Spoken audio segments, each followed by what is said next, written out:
उड़ीसा में एक भाई इतना लाचार कैसे हो गया कि उसे अपने बहन के खाते से सिर्फ 19,300 रुपया निकालने के लिए बैंक के सामने एक कंकाल सबूत के रूप में रखना पड़ा।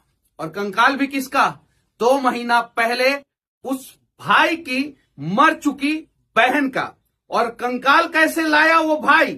कब्रिस्तान से निकालकर। वीडियो पूरे देश को झकझोर चुका है। और आज का खबर नहीं, हमारा सरकारी सिस्टम जो धीरे धीरे मर रहा है उसका जीता जागता उदाहरण होगा।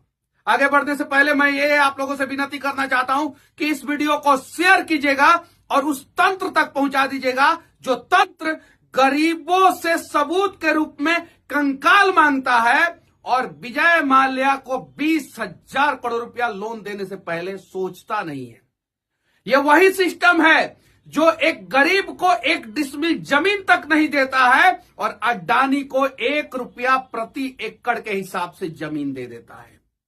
यह वही सिस्टम है जहां पे गरीबों को सड़कों पे चलने के लिए हर एक नियम कानून का पालन करना पड़ता है और किसी नेता का बेटा बड़ी गाड़ियों से किसी को भी उड़ा के चला जाता है और उसे सिर्फ और सिर्फ 6 घंटे के अंदर जमानत दे दिया जाता है। ये इस देश के तमाम उन गरीबों की कहानी है जो सिस्टम के नियमों तले कहीं नहीं तो कहीं रोज घुट घुट के मरते हैं। इंसानियत अगर आपके और हमारे अंदर जिंदा होगी तो इस खबर को उस सिस्टम तक पहुंचा दीजिए जो गरीबों के लिए पूरी तरीके से लापरवाह हो चुका है और अमीरों के लिए रेड कारपेट बिछा के खड़ा है।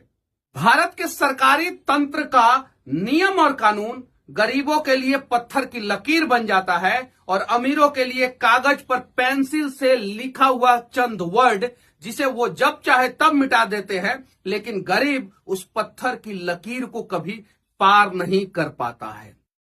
जीतू मुंडा की ये कहानी उस लोकतंत्र के ऊपर करारा तमाचा है जो बार बार ये कहता है कि हम नीचे से ऊपर तक सबके लिए सामान्य हैं। उड़ीसा के जीतू मुंडा की यह कहानी बार बार चीख चीख कर यह कह रहा है कि जब फाइलों में दबे नियम कानून इंसानियत पे भारी पड़ जाते हैं तो मरने के बाद भी गरीबों को यह सिस्टम चैन से भगवान के पास रहने नहीं देता है।